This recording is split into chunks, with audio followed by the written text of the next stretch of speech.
It's been almost 3 years since Chanda McGuffin and Sharon Fitz teamed up to co-found the RISE organization, a modern-day civil rights organization that focuses on giving a voice to the Black community. Earlier today, I sat down with the two women to reflect on their work over the last few years and what the organization has in the works moving forward. RISE co-founder Chanda McGuffin explained how the organization has evolved over the years. And this is where I want to lead us to with talking about where has RISE gone in this 3 years of working. We're now leading into other areas. So now we have a team across the whole state that is a political action team that we have started a PAC called Power of the People. And so we have people, 2 or 3 people in each locale, from Roanoke to Lynchburg to Richmond to the Tidewater area, here Nova. locally, Northern Virginia. Lexington, Northern Virginia, all across. So we no longer are just in Waynesboro. We're now connected all over. And these issues that we're talking about Are prevalent. are, every time we have a conversation, oh, you got to come to the school, Chanda. The first place y'all got to come to is our school. I don't care which school, just pick one. Everyone in that pack, the very first thing they say is, Chanda, he's got to go to the school. RISE co-founder Sharon Fitz elaborated on her work as RISE's education advocate. We started with an education team, so to speak, and we were trying to figure out, because we were getting a lot of complaints or a lot of concerns from parents in the area, and so we were doing our best to try to figure out how to help them to know how to navigate the conversations when they go into the school system, and trying to build a team of people who understand the educational system. Unfortunately, that didn't stay. We couldn't form a solid team that we could count on to assist these parents. So when that happens, in most instances, Chanda and I will come back to the table and see, and we just come back to what we do. And that is, we have to figure out how to get this done. When we started RISE, that's what it was all about, is that we kept seeing that there was a need for advocacy in all kinds of areas. And we were hoping to bring in a lot of people that would help with that. We had a lot of people who were interested in learning about it, a lot of people who were interested in hearing about it, but not a lot of people that was interested in actually doing the work.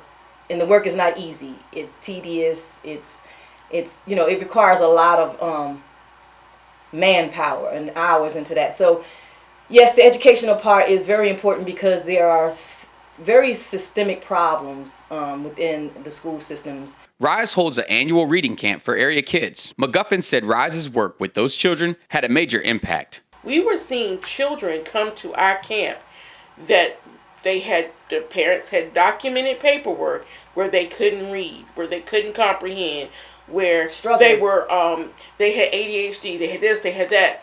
And they came into our camp and flourished in the camp. So we then had documented information to give to the parents to say, you take this back to school. Because if they were able to do that here for the weeks that they were with us, they can do it in school. And they did. They did. So I do believe that we exposed and uncovered some things and gave parents some hope. Okay, somebody is seeing what I see in my child. RISE has several events and workshops coming up in the near future and hopes to be able to hold them in person, but are looking at other innovative ways in the event that the COVID-19 pandemic forces them to improvise. We have, we've had to cancel, our things we had coming up, but we had a forum, State of the Black Community Forum yesterday that was scheduled in Northern Virginia. Education, yeah. That we had to postpone on education. We have a debate, the 2-day debate that's supposed to be happening in Norfolk and Hampton in April.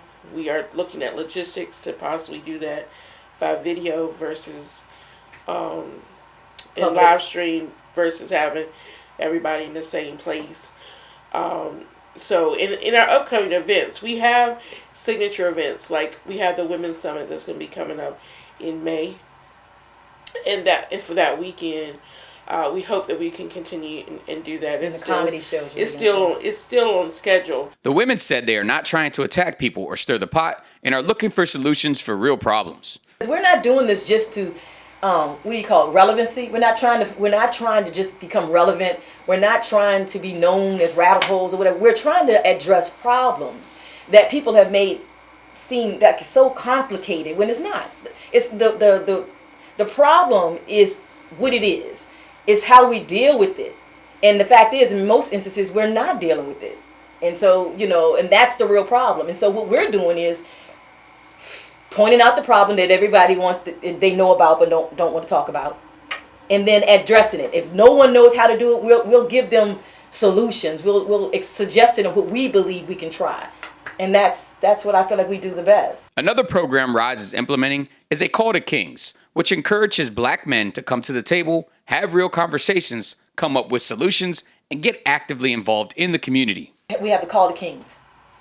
Now that's a part of the social justice work that I do.